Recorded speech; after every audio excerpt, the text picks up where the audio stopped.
warm welcome to Mr. David Allen, live from Portsmouth, USA. There he is.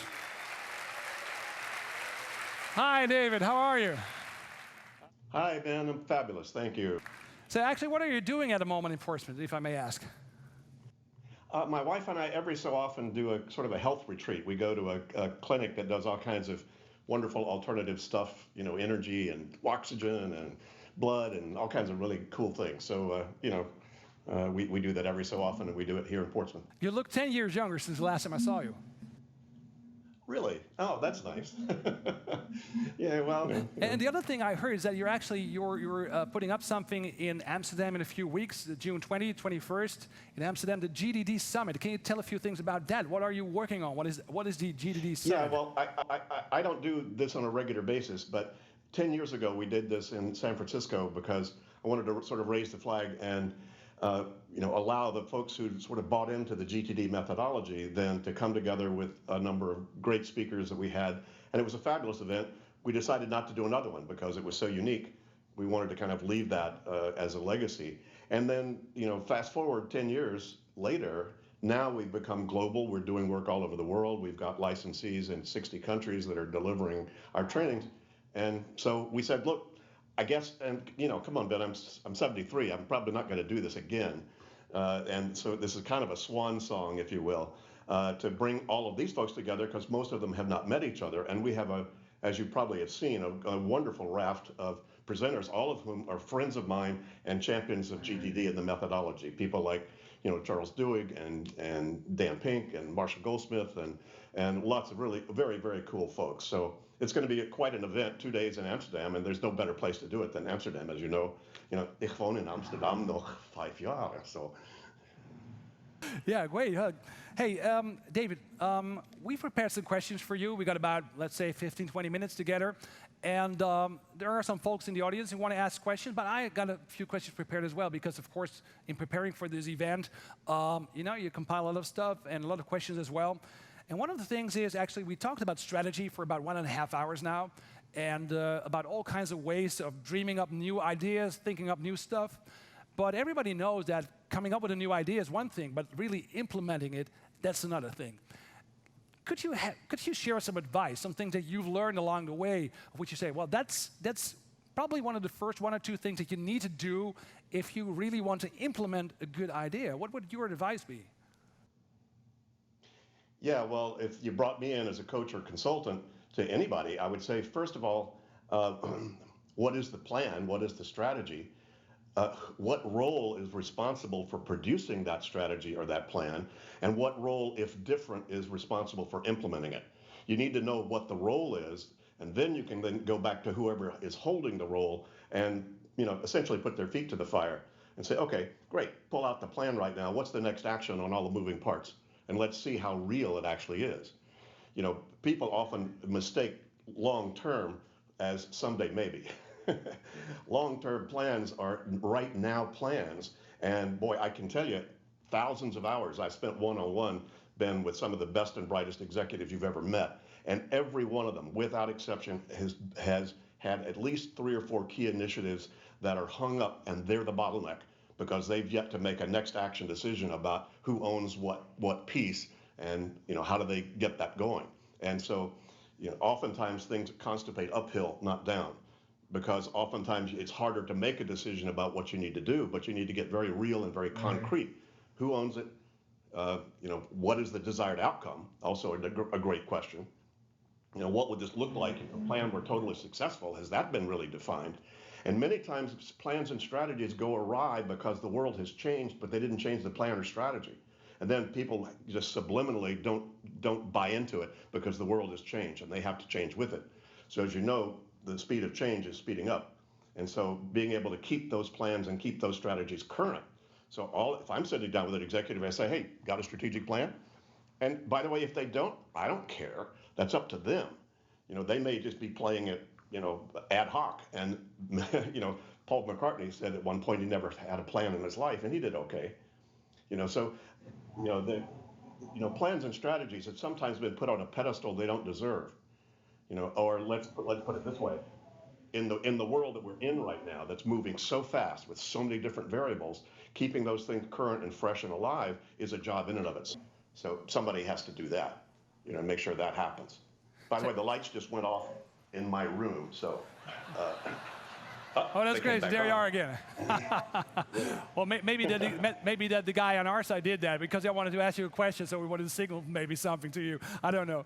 Hey, but anyway. Yeah, we're kind of blunt as Dutch people. We just put the light out. That's what we do. Hey, no, but if I try to recapitulate, you're actually saying so. Even if it's a long-term plan, you always need to ask yourself, so what's the first action that we have to do now, that we have to take now, and you have to ask yourself, okay, who's responsible for that? So break it down into small actions that you can actually undertake today. That's one of the first steps that you need to take. And you're actually also saying that maybe that is more important than having these big plans always. Well, it's great to have the big plan, but you need to be able to be flexible enough to shift that as the world shifts. But you still have to have the next action on that. And many times the next action on plans and strategies is what's the process action? What do we need to do to update the strategies? What's the next step for that? So a lot of times people get hung up because they're not ready to just actually act on what's the process we need to take right now and who's doing that. Do we need to set a meeting? Do we need to do some more research? What do we need to do? How do we make sure that this thing doesn't die on the vine? I know a number of venture capitalists that have, and most of them have told me there are three key things a startup needs to have. First of all, it needs, intellectual property protection. It needs to have the legal stuff handled. It needs to have enough capital, and it needs to be able to implement. And every one of them says number three is the one that is always the failure of a startup, is the lack of implementation. So it's a good question you asked. Hey, we also got some people here in the audience who want to ask a question to you. And one of the first here on my list, actually the first, is Kayak. Kayak, are you there? There you are, behind the microphone. Yes. And I believe that Mr. Allen, David, you can see Kayak at the moment as well. Is that true? I can. Hi, Kayak. Fantastic. Hi, David. Well, my question is, getting things done seems so easy to apply, but why is it still a big challenge for me to make this change? Yeah, I think it's a lot of time needed to implement this. Okay, so well, it why takes is it time to difficult take a shower and brush your teeth. So yeah, anything takes time that you need to do. And the truth is, well, here's the truth. I don't know. I don't know why it's so hard for people to really do this. I mean, I've done this for 35 years, and I still scratch my head about it. It's so obvious and so simple and so valuable when people implement this. So I'm still trying to figure that one out. But it is true. You do have to, much like, it's the sharpen the saw stuff. You need to actually take some time to implement the system itself. And it takes, even if I were to coach you one-on-one, it takes a good 2 days just to get stuff out of your head, make the right decisions about it, and set up a good external brain system that's keeping track of all that. So you stop using your head as an office, which is the worst thing you can do for your productivity. You need to get that stuff out of your head in some objective form. So it takes 2 or 3 days to even set that up, and a couple of months to get used to using it on a consistent basis, and a couple of years for it to become a habit. Now, I wouldn't want to limit anybody about that because you'll get value immediately, just as soon as you start doing any of this. This is not, as we say, running with scissors. Anything. You keep a pencil or pen by your bed, you'll sleep better. So anything that's going to help you, externalize your commitments and get clear about what they are, and make sure you've got a trusted system that you can look at the right time, much like your calendar or your diary, to trust you're seeing all the things I need to see before I go to the board meeting, before I go to have a weekend with my kids, before we start on the vacation, that you're looking at all the right stuff at the right time. But, it takes a while. It takes a while to learn just to cook spaghetti or to be a parent or to speak Italian. My God, I'm trying to learn Dutch, and that's going to be forever. Yeah, but one of the things that you're actually stating is that you really should, set apart about 2 days, maybe 3 days, just to get started. And maybe for many people, that is sort of a disappointment. They hope that it works immediately, that they can get started faster. Would there be, let's say, a first simple step that you can take that doesn't take 2 to 3 days, or do you always need 2 to 3 days to get started? Well, let's back up a little bit. First of all, in those 2 or 3 days, you're going to get a lot more work done than you would have ever gotten done in 2 or 3 days. Your real work. This is not offline stuff. This is real work because it actually does with that. And by the way, if you have Mayor Effect or the Vital Talent folks out there that are, that are doing this work, they're already doing this kind of coaching work. And so, just check with them, see what that's like to actually do this. But you're going to have to make these decisions. You're going to have to organize this stuff. You're going to have to do things at some point anyway. This is not extra time. It's just most people wait until things blow up instead of when things show up to make those decisions and to get it organized. And that's no fun. That's where a lot of the overwhelm comes from. So a lot of what getting things done is about is on the front end, making the decisions and organizing and reviewing the stuff before the heat and pressure force you to. That's a very big change. Thank you. Thank you. Very clear answer. Hey, let's move on to Christina Volker. She also has a question for you. You're behind the microphone, Christina? Yes. There you are. Okay, please go ahead. There are so many tips for becoming more productive, but how do you prevent distractions? Patricia, could you stay a little closer to the mic? I can't hear you. Okay. There are so many great tips to become more productive, but how do you prevent distractions when you work in an open office space or a flex office, especially where you have a function where you have to be available for the employees and therefore cannot wear headphones or earplugs? There's a big complaint when many people, these open office spaces, they kind of distract you all day, and you're actually saying, I need to be there for my people as well, so I can't just not wear headphones or something to really, okay. Yeah, I got it. Well, there's a couple of ways that I would answer that. First of all, if everybody around you did GTD, open offices work really well because everything is quick and quiet, because people are using a systematic approach to communicate as opposed to interruptitis, right? When it's on their mind, I got to go find this out, as opposed to why don't you, Slack them or why don't you email them so that it's worked in the system. That only trust if you trust people work that system. If it's not, it's tough because you're getting all that interruption stuff. So there's some things you can do. First of all, I've worked with a lot of certainly senior people and executives that structure their day so the first hour or hour and a half they allow no meetings and no interruptions for themselves at all, and that's when they clean up and get ready for the rest of the day. That's going to be a madhouse. They know, and they're just structured for that, and they want to make themselves be able to be open to handle that. Another thing you might want to do is, they're probably not interrupting you if you're home sick, unless it's a real emergency. Right? So they're not going to interrupt you if you find yourself a quiet conference room to go do the kind of work you need with no interruptions.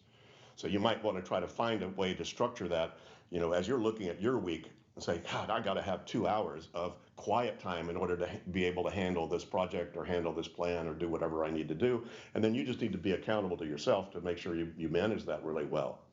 And come on, if your job is in customer service, you're pretty much at effect, of anybody who needs you. That's the nature of your job. One way, I always say there's one organization I've come across that never has fires and crises and interruptions. It's the fire department. Why? They're organized for that, right? And 95% of their alarms are false. Talk about a reason to be pissed. God, people go, oh my God, that's a false, it's not real. They don't do that. They're organized to be able to engage with that because that is the nature of their accountabilities and their roles. And when they're not doing that, they're not fighting a fire, they're getting ready for the next one that may show up. So I know that's an exaggerated example, but you have to sort of accept the reality you're in if that is the nature of your job. If people are interrupting you because they shouldn't be, then that's an organization development issue or a communication issue, about that. And, one other polite thing you can do, people say, hey, can you handle this? And say, oh, that is such a cool thing. That's going to take a lot more of attention. It's going to deserve a lot more attention than I could give it right now. Could you send me a note about that? Or drop that on my in tray? Send me an email? That's the more elegant, politically correct way to probably engage with people. So you start to train them. Stop doing that. Your stuff is probably important enough for me to give it my full attention. And here's what I need to do to be able to do that. Interesting. So you're actually saying, if I try to summarize a little bit, you need a good structure, you need a good system, that you should trust the system, and if people don't trust it, you should enhance or improve the system. But also a few nice short lines that help you get away of the interruptitis, as you call it, is also very handy. Okay, thank you very much for that. Hey, we move on to Ivan Letar. Ivan Letar, behind the mic at this moment, and please, try to speak up as loud as possible so Mr. Allen can hear you. Okay, good morning, Mr. Allen. Suppose you had to apply the GTD methodology to one of the following societal problems. Brexit by the British government, the approach of Brexit by the European Union, building the wall by Mr. President Trump, adoption of climate change solutions by the individual, adoption of climate change solutions by the government. Which challenge would you find interesting to take on, or part of how you feel about them, and what would be your advice? Wow, there's a challenge. So you first need to pick your challenge, and then you have to give advice as well, David. Well, go ahead. I'm all ears. Yeah, well, you know, that's a creative question. First of all, I'm glad I don't have any of those jobs. Thank you very much. But if I had to pick one of those, you know, the one I would probably pick is the UK and Brexit. And how I would approach that, now, trust me, this is going to sound like a fantasy, but my question would be, what is the purpose of the United Kingdom?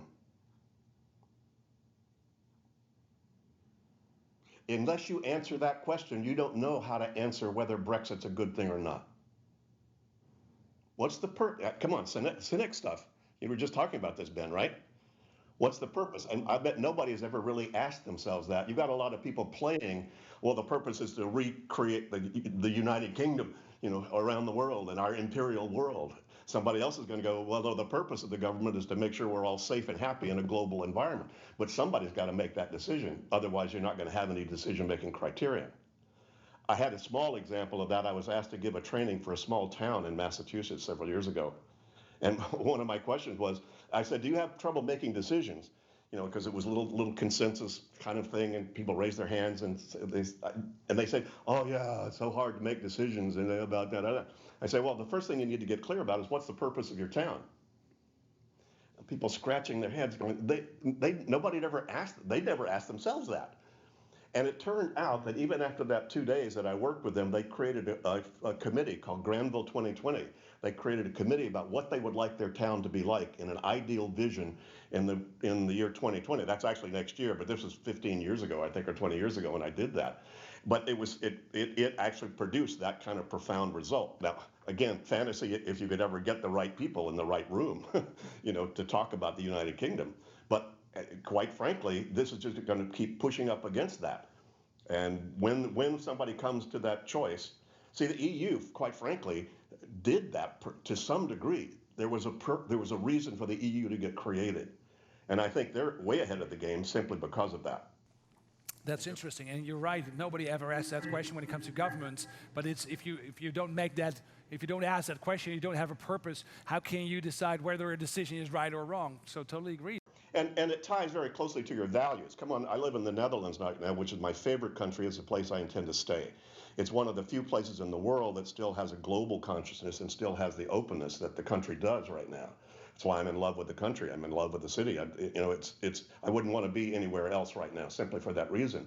But the Dutch have built into their DNA a wonderful openness that's 600 years old, because you had to, you know, the Dutch love money, and, you know, it comes from the world, and so you have to be open to the world to make money. So come on, guys, you know, I get it, you know, but that it created this openness, and now you even hear that in the conversations, you know, in your local conversations in the Netherlands about what are the real values and what are the ones that you need to keep supporting. So, you know, yay. Thank you very much for that. Hey, David, I know you're on a tight schedule. We're here on a tight schedule as well. I love talking to you, and many thanks for taking the time to also taking on some tough questions. And of course, we love how you feel about the Netherlands, and we love that you've chosen to live in Amsterdam, though you're actually always traveling the world, as far as I know. And it's great that you could find the time to have a conversation with us from Portsmouth in New England. Hope to see you in Amsterdam in a few weeks. Delighted to. Yay. Yeah, and good luck with the GDD summit on June 20th and 21st. Thank you very much. David Allen. Thank you, David. Very great. Very good. Thank you.